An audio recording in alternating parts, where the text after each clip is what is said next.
అందరికీ నమస్కారం. Malyavantham Manjula Obles ex RTC chairperson.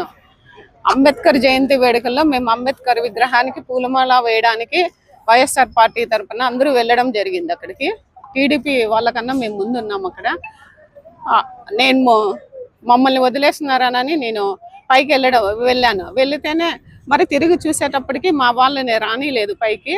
అప్పుడు ఎంఎస్ రాజు పైకి రావడం జరుగుతుంది. పైకి మెట్లు ఎక్కేటప్పటికే వైసీపీ నా కొడుకుల్ని రానియొద్దండి అని ఆయన ఉద్దేశపూర్వకంగా నన్ను చూసి పైకి రావడం జరిగింది. మాట్లాడుతూ మమ్మల్ని చూస్తేనే ఆయన పనికిమాలిన ముండలారా అని ఇష్టం వచ్చినట్టు ఆ తల వంచుకోవడము, బూతులు మాట్లాడడము. ఆయన అక్కడ ఉంటూనే ఆ చుట్టూ వచ్చేసి వాళ్ళ అనుచరులు టీడీపీ వాళ్ళందరినీ పిలుచుకోవడం జరిగింది. అసలు ఆయన మాట్లాడే తీరు చూసేగిన సభ్య సమాజం తలదించుకుంటుంది. మహిళ అనేది కూడా లేకుండా అంబేద్కర్ సాక్షిగా ఆయన మాట్లాడుతుంటే అసలు గలీజ్ మాటలన్నీ నోటితో అసలు మనం మాటలతో చెప్పుకోలేకపోతున్నామండి. అటువంటి మాటలు మాట్లాడుతున్నారు. ఈ టీడీపీ వాళ్ళకి మహిళలను తిట్టడము అలవాటుగా మారింది.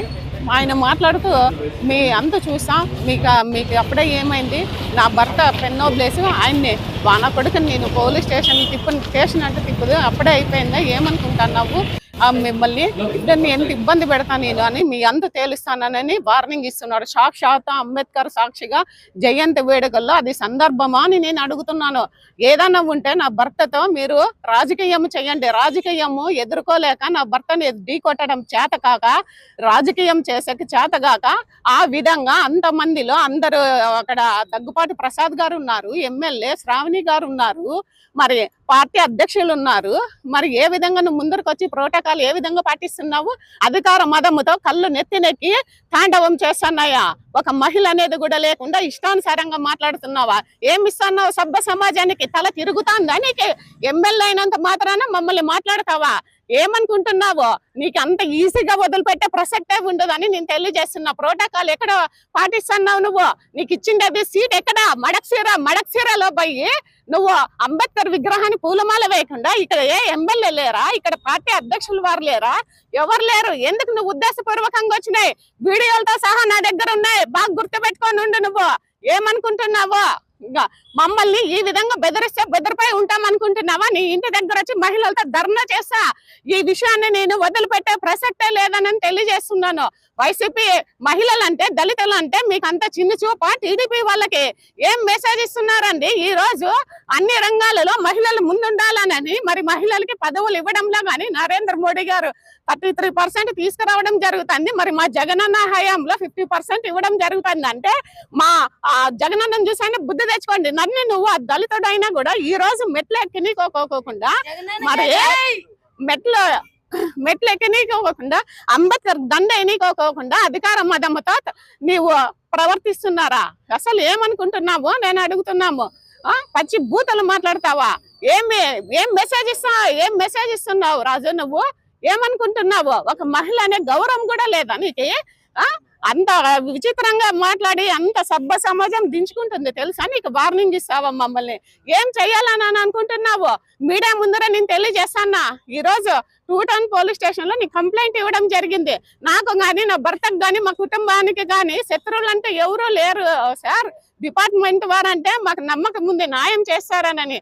ఎవరు లేరు. కేవలం ఎంఎస్ రాజునే రాజకీయంగా ఎదుర్కోలేక నా భర్త ఎక్కడైనా ఉమ్మడి జిల్లాల్లో మా దళితులకు దాడులు జరిగిన టీడీపీ వాళ్ళ తరఫున మహిళలు చనిపోవడము, వాళ్ళకి అన్యాయాలకు అక్రమాలకు టీడీపీ వాళ్ళు చేస్తుండే వాటిని ఎదుర్కొంటుంటే ఆయన ఉన్నాడు అని ఎవరు కనపడకూడదు. ఈయనకి, ఈ రాజుకే ఎవరు కనపడకూడదు, ఇతనే కనపడాలా.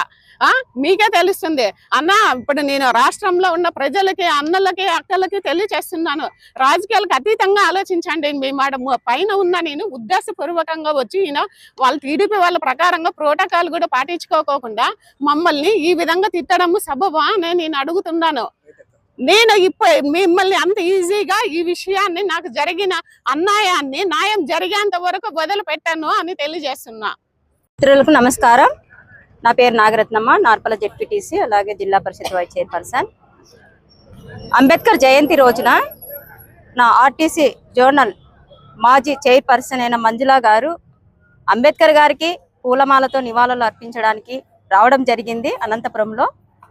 అదే రోజు మరి మడకశిర ఎమ్మెల్యే గారైన ఎంఎస్ రాజు గారు కూడా రావడం జరిగింది. ఆయనకి ఒక సెక్యూరిటీ అనేది ఉంది, ఆయనకు ఒక ప్రోటోకాల్ అనేది ఉంది.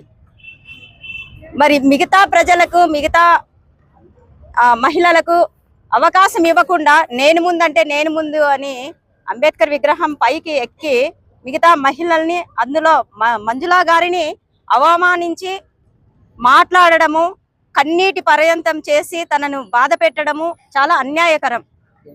ఎమ్మెల్యే గారైన ఎంఎస్ రాజు గారు నలుగురికి ఆదర్శంగా ఉండాలి. ఆయనకు ప్రోటోకాల్ ఉంది, ఆయన ఎమ్మెల్యే గారు, ఆయన చేతిలో ఎంతో పవర్ ఉంది. ప్రజలకు అవకాశాలు ఇవ్వాలా.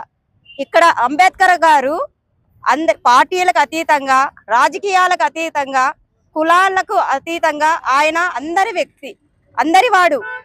మరి ఆయన రాజ్యాంగాన్నే ఈరోజు ప్రపంచమంతా కూడా, మన ఆంధ్రప్రదేశ్ రాష్ట్ర వ్యాప్తంగా కూడా ఆయన రాజ్యాంగాన్ని అమలు చేస్తోంది. అలాంటి అంబేద్కర్ గారి పుట్టినరోజున ఒక మహిళను కించపరిచి మాట్లాడి అన్యాయంగా ఆమెను బాధ పెట్టడము చాలా అన్యాయము. అందుకోసం మా మహిళా విభాగం అంతా కూడా ఖండిస్తున్నాము. మంజుల గారికి ఆయన క్షమాపణ చెప్పాలని ఈ సందర్భంగా మేము అడుగుతున్నాం.